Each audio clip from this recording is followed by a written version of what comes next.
اس کے بعد اگلا عنوان اور اگلا باب شروع ہو رہا ہے، کھانا کھانے کے آداب اور اس سے متعلق کچھ آداب ہیں جو یہاں ذکر فرمائے ہیں۔ ان آداب میں سے کچھ آداب کا تعلق کھانا کھانے سے پہلے کا ہے اور کچھ آداب ایسے ہیں کہ جو کھانے کے درمیان جن چیزوں کا خیال رکھنا ہے اس سے متعلق ہے۔ تو کھانا کھانے سے پہلے کے جو آداب یہاں سے شروع ہو رہے ہیں اس میں سب سے پہلے نمبر پر فرمایا کہ کھانا کھانے سے پہلے ہاتھ دھونا سنت ہے، اور جناب نبی کریم صلی اللہ علیہ وسلم نے ارشاد فرمایا کہ جب انسان ہاتھ دھو کر کھانا کھاتا ہے اور کھانے کے بعد بھی ہاتھ دھوتا ہے، ایک تو اس کا سب سے بڑا فائدہ وہ ہے جو ہم میں سے ہر آدمی جانتا اور سمجھتا ہے، اور بچپن سے ہم سنتے ہوئے آ رہے ہیں کہ اس سے کھانے میں برکت پیدا ہوتی ہے۔ لیکن ایک اور عظیم فائدہ جس کا بہت سارے لوگوں نے مشاہدہ کیا ہے، اور میں نے شاید یہ بات پچھلے کئی سالوں میں پہلے میں نے بتائی تھی، تو کچھ لوگوں نے باقاعدہ آ کر یہ بات بتلائی کہ ہمیں اس کا یہ فائدہ جو بیان کیا تھا وہ واقعتاً ایسے ہی پایا جیسے کہ بیان کیا تھا۔ وہ فائدہ کیا ہے؟ وہ فائدہ یہ کہ اگر کوئی آدمی مقروض ہے، تو کھانا کھانے سے پہلے اور کھانا کھانے کے بعد وہ ہاتھ دھوئے اس نیت سے کہ ایک تو سنت اور دوسرا اللہ تعالیٰ میرا قرضہ ادا کروا دیں، اہتمام سے اس پر عمل کرنے کی برکت سے اللہ تعالیٰ اس کا قرضے سارے ادا کروا دیں گے۔ اور یہ میں عرض کر رہا ہوں کہ یہ تجربے سے ثابت ہے، تو آزمائش شرط ہے، آزمائش کریں گے انشاءاللہ اس کا فائدہ حاصل ہوگا۔ دسترخوان بچھا کر کھانا کھانا چاہیے، اس لیے کہ جناب نبی کریم صلی اللہ علیہ وسلم نے ارشاد فرمایا کہ جب تم کھانا کھاؤ تو کھانا کھانے سے پہلے دسترخوان بچھا لو۔ اس کے بہت سارے فائدے ہیں۔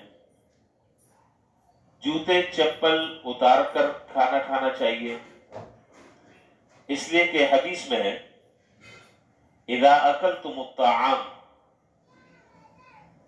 مجموع الزوائد کی روایت ہے کتاب الاطعمہ میں،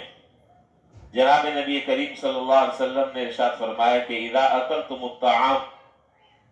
فاخلعوا نعالکم فإنه اربح لأقدامکم۔ دیکھو جب تم کھانا کھاؤ تو کھانا کھانے سے پہلے جوتے اور چپلیں اتار دو، اس لیے کہ یہ چپل اور جوتے اتارنا تمہاری راحت کا ذریعہ ہے، تمہیں اس سے سکون ملے گا، تمہیں اس سے آرام ملے گا، اطمینان کے ساتھ تم کھانا کھا سکتے ہو۔ اور یہ جتنے آداب بیان ہو رہے ہیں یہ جناب نبی کریم صلی اللہ علیہ وسلم نے جو معاشرت کا حصہ بیان فرمایا ہے، ان تمام کی تمام چیزوں کا تعلق معاشرت سے، کھانا پینا، رہنا سہنا، اٹھنا بیٹھنا، سونا جاگنا، چلنا پھرنا وغیرہ وغیرہ، یہ جتنی چیزیں یہ ساری معاشرت سے تعلق رکھتی ہیں، اور معاشرت جو ہے وہ ہمارے دین کا ایک بہت بڑا حصہ ہے، بہت بڑا ایک حصہ ہے۔ تو اس لیے جوتے چپل اتار کر کھانا کھانا چاہیے۔ اسی طرح تواضع سے کھانا کھانا چاہیے، انکساری والی نشست اختیار کرنی چاہیے، اس لیے کہ جناب نبی کریم صلی اللہ علیہ وسلم نے ارشاد فرمایا آکل کما یأکل العبد واجلس کما یجلس العبد۔ دیکھو میں اس طریقے سے کھانا کھاتا ہوں جس طرح غلام کھانا کھاتا ہے، اور اس طریقے سے میں بیٹھتا ہوں جس طریقے سے غلام بیٹھتا ہے، یعنی آدمی کی جو کھانے کی نشست ہو اس کے اندر تواضع نظر آ رہی ہو، اس میں تکبر نمایاں نہ ہو، اور ایسی حیت ہونی چاہیے کہ جس سے یہ اندازہ ہو کہ یہ کھانے والا کھانے کا محتاج ہے۔ اسی لیے حدیث میں جو ہے وہ ٹیک لگا کر کھانا کھانے سے منع فرمایا، اس لیے کہ ٹیک لگا کر کھانا جو ہے یہ متکبروں کی علامت ہے، یہ متکبروں کی نشانی ہے۔ اور ٹیک لگا کر کھانے کا مطلب یہ کہ جی بس میں تو مستغنی ہوں، مجھے کوئی خاص ایسی ضرورت نہیں، بس میں دو چار نوالے۔ حضور صلی اللہ علیہ وسلم کی یہ نشست اور یہ طریقہ اور آپ کے کھانا کھانے کی حیت ایسی نہیں تھی۔ دو زانو ہو کر آدمی بیٹھے، ایک ٹانگ اٹھا کر یا ایک ٹانگ بچھا کر بیٹھے، اگر ان دونوں نشستوں میں، اور یہ دونوں طریقے ایسے ہیں جو حکماء اور اطباء کہتے ہیں کہ یہ صحت کے اعتبار سے بھی یہ دو طریقے اور یہ دو نشستیں مفید ہیں. اگر دو ٹانگ بچھا کر کھانا کھائے یا ایک ٹانگ کھڑی کر کر اور ایک ٹانگ بچھا کر کھانا کھائے تو اس سے جتنی کھانے کی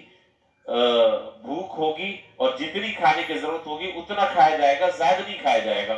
جیسے عام طور پر آدمی اچھا کھانا جو ہے وہ ہرس میں بھی کھاتا رہتا ہے، لیکن جب آلتی پالتی مار کر جب آدمی بیٹھتا ہے تو اس میں وہ لمٹ کراس کر لیتا ہے. یہ سب سے بڑا فائدہ یہ ہے. لیکن اگر ان دونوں نشستوں میں آدمی کو بیٹھنے میں تکلیف ہوتی ہو، کوئی آدمی موٹا ہے، ظاہر ہے کہ وہ اکڑو ہو کر نہیں بیٹھ سکتا، اتحیات کی شکل میں جیسے ہم بیٹھتے ہیں اس شکل میں نہیں بیٹھ سکتا، پھر وہ جس طریقے سے چاہے سہولت سے بیٹھ سکتا ہے، شریعت نے منع نہیں کیا. لیکن سنت طریقہ یہی ہے کہ اسی طریقے سے کھانا کھانا چاہیے. اچھا جی، اب یہی سے ایک مسئلہ جو ہے وہ ہے ٹیبل کرسی پر کھانا کھانے کا مسئلہ. کرسی پر بیٹھ کر کھانا کھانا، تو کھانا کھانا تو جائز ہے، لیکن اقرب الی سنت جو ہے وہ زمین پر بیٹھ کر کھانا ہے. اقرب الی سنت، سنت کے زیادہ قریب تر جو ہے وہ ہے زمین پر بیٹھ کر کھانا. لیکن اگر کسی وجہ سے آدمی جو ہے وہ کرسی پر بیٹھتا ہے، سامنے ٹیبل ہے، تو شریعت نے منع نہیں کیا، کھا سکتے ہیں. اچھا جی، آگے اس سے متعلق 3 آداب ہو رہے ہیں، انشاءاللہ پھر میں کل بیان کروں گا. وآخر دعوانا الحمدللہ رب العالمین.